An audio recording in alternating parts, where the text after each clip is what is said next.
삼성 에버랜드 노조 와해 의혹을 받는 삼성전자 강경훈 부사장이 1심에서 징역 1년 4개월의 실형을 선고받았습니다. 재판부는 근로자가 정당한 권리를 행사하려 한다는 이유로 적대시했다고 질타했습니다. 유재수 전 부산시 경제부시장이 오늘 구속 상태로 재판에 넘겨졌습니다. 유 전 부시장의 감찰 무마 의혹을 수사 중인 검찰은 조만간 조국 당시 민정수석을 불러서 조사할 계획입니다. 저출산 고령화가 빨라지면서 48년 뒤에는 노인 인구가 생산 인구를 추월할 것으로 전망됐습니다. 노인이 노인을 부양하는 추세가 심해지고 사회적 부담도 급증할 것으로 보입니다. 배달앱 1위 배달의 민족이 2위 앱 요기요를 운영하는 독일 기업에 매각됐습니다. 기업 가치는 4조 7,500억 원으로 평가받았습니다. 인수 이후에도 요기요와 배달통은 현재처럼 독자적으로 운영됩니다.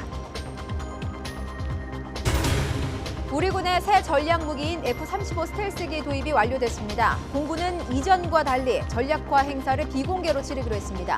북미 신경전 속에서 북한의 반발을 의식한 것이라는 분석이 나옵니다. 이번 주말 추위는 풀리겠지만 중국발 스모그가 다시 유입될 것으로 보입니다. 내일 오전 미세먼지 농도가 나쁨 수준까지 치솟고 일요일에도 일시적으로 농도가 높아질 가능성이 있습니다. 뉴스큐 이어갑니다. 삼성 에버랜드 노조 와해 의혹으로 재판에 넘겨진 강경훈 삼성전자 부사장이 1심에서 징역 1년 4개월을 선고받았습니다. 다만 법정 구속되지는 않았습니다. 재판부는 강 부사장이 에버랜드의 노조 설립이 감지되자 노조 와해 실행에 본질적으로 기여했다고 판단했습니다. 취재기자 연결합니다. 강희경 기자. 네, 서울중앙지방법원입니다. 네, 재판부가 에버랜드 노조 와해 의혹에 대해서 유죄 판단을 내렸군요. 네, 삼성 에버랜드 노조와해 공작에 가담한 혐의로 앞서 강경훈 삼성전자 부사장 등 모두 13명이 재판에 넘겨졌는데요. 서울중앙지방법원은 업무방해 등의 혐의로 재판에 넘겨진 강경훈 삼성전자 부사장에게 징역 1년 4개월의 실형을 선고했습니다. 재판부는 강 부사장의 혐의 대부분을 유죄로 인정하며 강 부사장이 에버랜드 노조 와해를 위한 실행에 본질적으로 기여했다고 판단했습니다. 이모 전 에버랜드 인사지원실장에게도 징역 10개월의 실형을 선고했습니다. 다만 재판부는 이들을 곧바로 법정 구속하진 않았습니다. 재판부는 강 부사장 등이 복수노조 설립 허용이란 상황 변화에 맞춰 에버랜드의 노조 설립 시도를 막고 이를 무력화하기 위해 삼성그룹 미래전략실 등을 동원해 치밀한 계획을 세웠다고 인정했습니다. 비노조 경영이란 목적을 위해 상황실을 설치한 뒤 노조를 설립하려고 시도한 근로자들을 감시하며 사생활을 캤고 징계 사유를 찾아내 회사에서 내쫓으려 하려 하기도 했다고 지적했습니다. 그러면서 이 과정에서 근로자가 정당한 권리를 행사하려 한다는 이유로 적대시되고 인권이 존중받지 못했다고 꾸짖었습니다. 앞서 강 부사장 등은 지난 2011년 6월부터 지난해 3월까지 삼성그룹 미전실에서 마련한 노사 전략을 토대로 어용 노조를 설립하는 등 에버랜드 노조 활동을 방해한 혐의로 기소됐습니다. 앞서 검찰은 지난 결심 공판에서 반헌법적이고 조직적인 죄책이 가볍지 않다는 것을 경고할 수 있도록 엄중한 판단을 내려달라며 강 부사장에게 징역 3년을 구형했습니다. 강 부사장은 최후 진술에서 복수노조가 도입되자 회사 경쟁력 약화에 대한 우려가 있었다며 에버랜드 노조의 과도한 대응을 한 점에 대해 많이 반성했고 책임을 달게 받겠다고 말했습니다. 강 부사장은 이와 별도로 삼성전자 서비스 노조방해 공작에 가담한 혐의로도 기소돼 징역 4년을 구형받고 선고를 앞두고 있습니다. 지금까지 서울중앙지법에서 YTN 강희경입니다.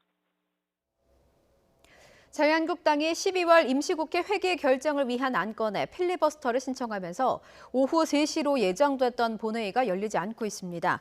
앞서 더불어민주당은 12월 임시국회 회기를 오는 16일까지로 정하는 안건을 제출했지만 한국당이 국회법상 30일로 돼 있는 회기를 쪼개는 건 불법이라며 맞서며 필리버스터를 신청했습니다. 문희상 국회의장은 한국당의 기습적인 필리버스터 신청 이후 여야 교섭단체 3당 원내대표 회동을 다시 소집했지만 한국당 불참으로 무산됐습니다. 지금 고등학생이 노인이 되는 48년 뒤에는 노인 인구가 생산 연령 인구를 추월할 것으로 전망됐습니다.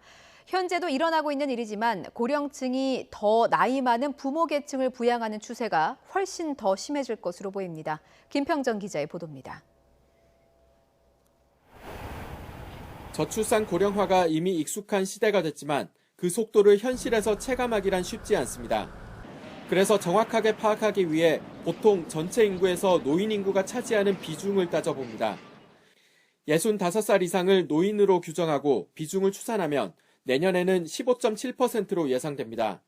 그런데 5년이 더 지나 2025년이 되면 초고령 사회의 기준인 노인 비중 20%를 돌파합니다. 지금부터 48년 뒤인 2067년에는 거의 절반인 46.5%까지 이를 전망입니다. 이때 15에서 64살 생산연령 인구의 비중은 45.4%로 줄어 노인 인구가 생산연령 인구를 추월할 것으로 예측됐습니다. 이렇게 되면 생산연령 인구 1명이 노인 1명의 부양을 도맡는 셈이 돼 전 사회적인 부담이 급증하게 됩니다. 지금도 65살 이상 노인의 69.7%가 자신보다 더 노인인 부모에게 경제적 지원을 하고 있습니다. 이를 노인이 노인을 돌본다고 해서 노노케어라고 하는데 이런 경향이 갈수록 심해지는 겁니다.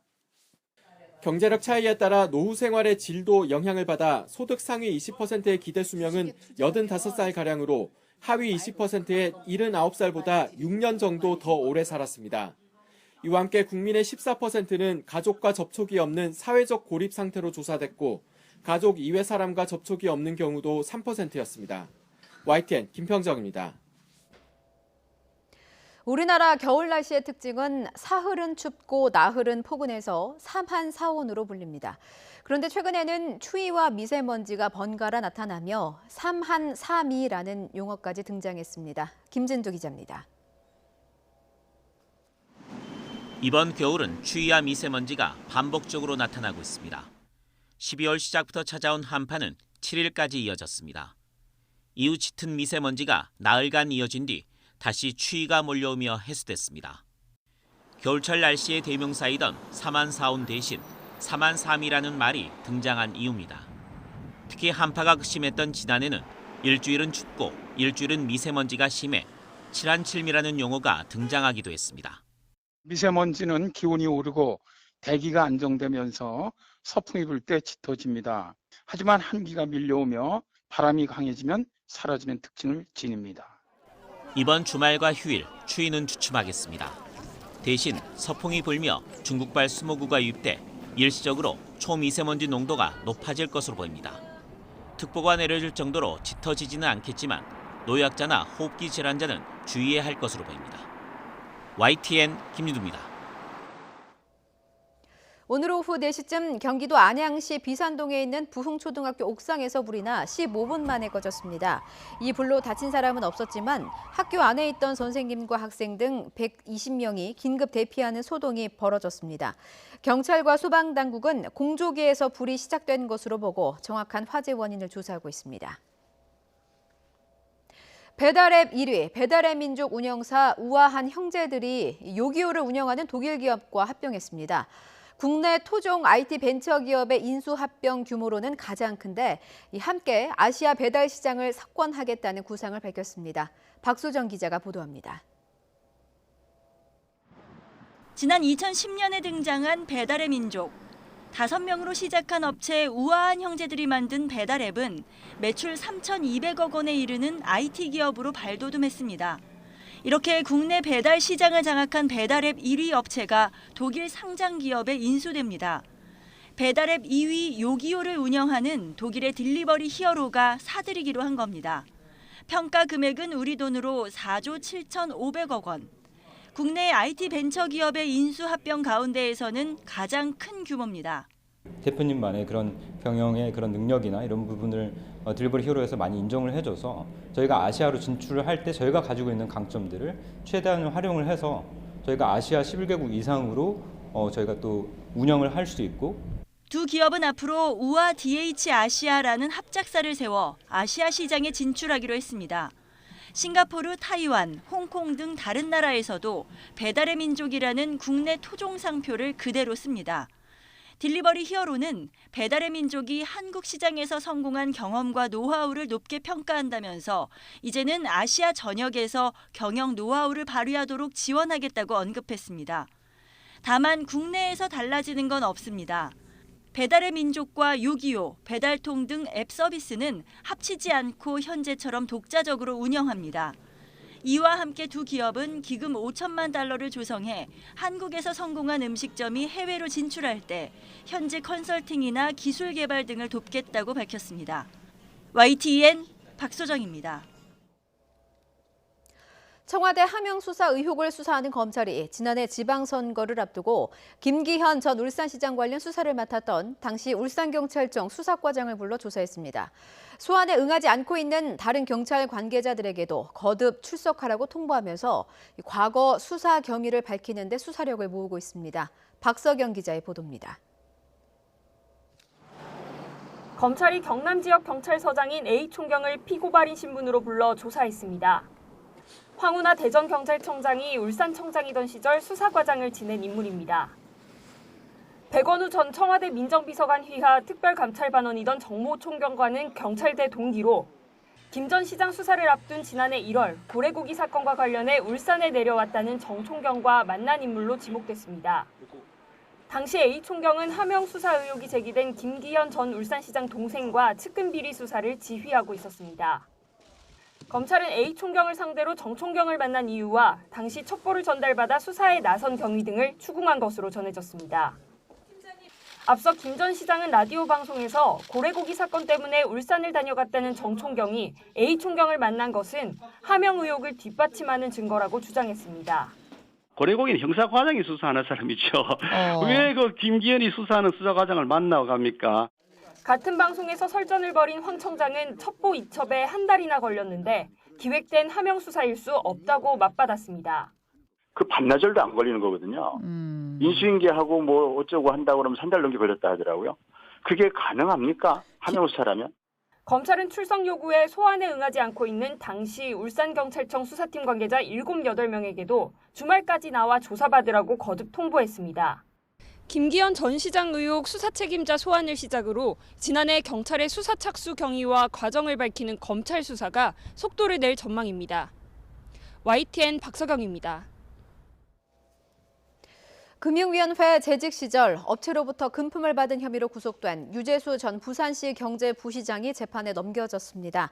유 전 부시장은 금융위원회에 재직하던 2016년쯤부터 금융업체 서너 곳에서 5천만 원 상당의 뇌물을 받고 관련 업체에 동생 취업을 청탁한 혐의 등을 받고 있습니다. 검찰은 조만간 청와대 감찰의 총책임자였던 조국 당시 민정수석을 불러서 감찰 무마 의혹의 위법성 여부를 조사할 계획입니다. 고소장을 위조한 혐의로 재판에 넘겨진 검사에게 항소심 재판부가 1심과 마찬가지로 선고유예 판결을 내렸습니다. 검찰이 해당 검사를 징계하지 않고 사표를 수리하면서 제19 감싸기라는 지적이 제기되기도 했는데요. 결과적으로 징계와 법원 선고 모두 피했습니다. 보도에 차상은 기자입니다. 지난 2015년 부산지검 형사부에서 근무하던 윤모 전 검사는 자신이 배당받은 사건의 고소장을 잃어버리자 위조에 나섰습니다. 고소인이 낸 다른 고소장 위에 새로 만든 표지를 덮어 씌우고 윗선에 보고도 하지 않은 채 차장검사의 도장까지 찍었습니다. 공문서를 위조하고 행사한 혐의로 기소된 윤 전 검사에게 지난 6월 1심 법원은 징역 6개월의 선고유예라는 판결을 내렸습니다. 선고유예란 피고인이 2년 동안 별다른 문제 없이 지내면 선고를 하지 않는 제도로 유예 기간이 지난 뒤에는 처벌을 받지 않게 됩니다. 항소심 재판부도 1심 판단이 적절했다며 검찰과 윤 전 검사의 항소를 모두 기각했습니다. 법을 수호해야 할 검사가 공문서를 위조 행사해 죄질이 가볍지 않다면서도 사표를 내고 자신의 죄를 깊이 뉘우치며 반성하고 있다고 봤습니다. 윤 전 검사는 재판 과정에서 자신은 죄가 없다는 취지로 주장했지만 재판부는 받아들이지 않았습니다. 검찰 내부 징계도 받지 않은 윤 전 검사는 선고유예 판결에 따라 사실상 별다른 처벌 없이 재판을 마무리 지었습니다. 앞서 이문정 울산지검 부장검사는 이번 사건을 징계하지 않고 사표 수리로 끝낸 건 검찰의 제19 감싸기이자 직무유기라며 지난 4월 전현직 검찰 간부들을 경찰에 고발했습니다. YTN 차상입니다.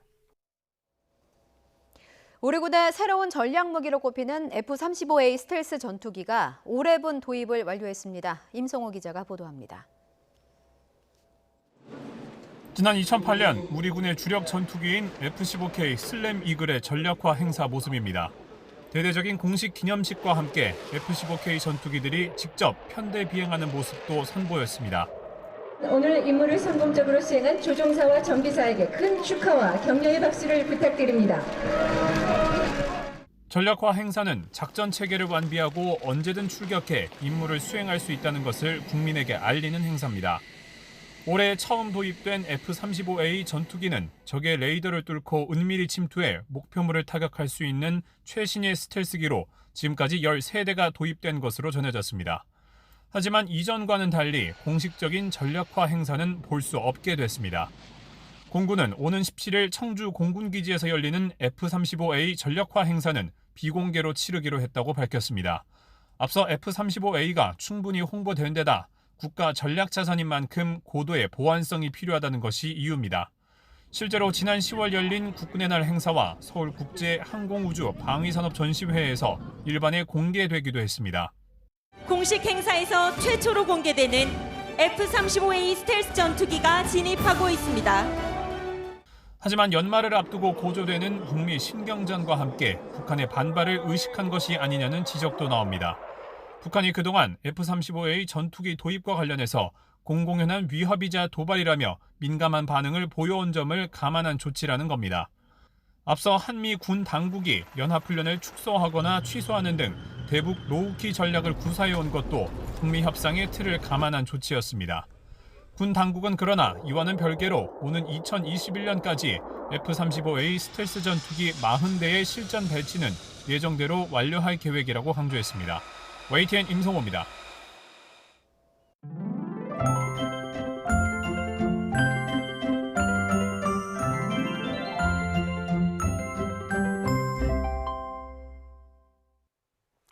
오늘 저녁에 일정이 있으시다면 우산을 하나 챙기시는 게 좋겠습니다. 밤사이 전국 곳곳에 비나 눈이 오기 때문인데요. 예상되는 비의 양은 5mm 안팎으로 많지 않겠지만 기온이 낮은 강원 산간 지역은 최고 8cm의 많은 눈이 올 것으로 보여서 대설 예비특보가 내려졌습니다. 강원 내륙에도 최고 5cm, 경기 북부와 경북 북동 산간 지역에도 1cm 안팎의 눈이 쌓일 것으로 보입니다. 비나 눈은 주말인 내일 아침에 그치겠습니다. 비나 눈이 그친 뒤 오전부터는 스모그가 유입되면서 미세먼지 농도가 짙어지겠습니다. 중부 지역은 오전에, 남부 지역은 낮에 미세먼지 농도가 나쁨 수준까지 오르겠습니다. 내일 아침 기온은 오늘보다 2도에서 7도가량 높겠습니다. 서울 기온 영하 2도, 안동 0도, 대구 1도가 예상되고요. 낮 기온은 오늘과 비슷하거나 조금 더 높겠습니다. 서울의 한낮 기온이 6도, 강릉 10도, 대전 8도, 광주 9도까지 오르겠습니다. 이번 주말에도 낮 동안 비교적 온화하겠습니다. 내일 서울 낮 기온은 6도, 모레는 10도까지 높아지면서 예년 수준을 웃돌겠습니다. 날씨 정보였습니다. 뉴스큐 마칩니다. 시청해주신 여러분 고맙습니다.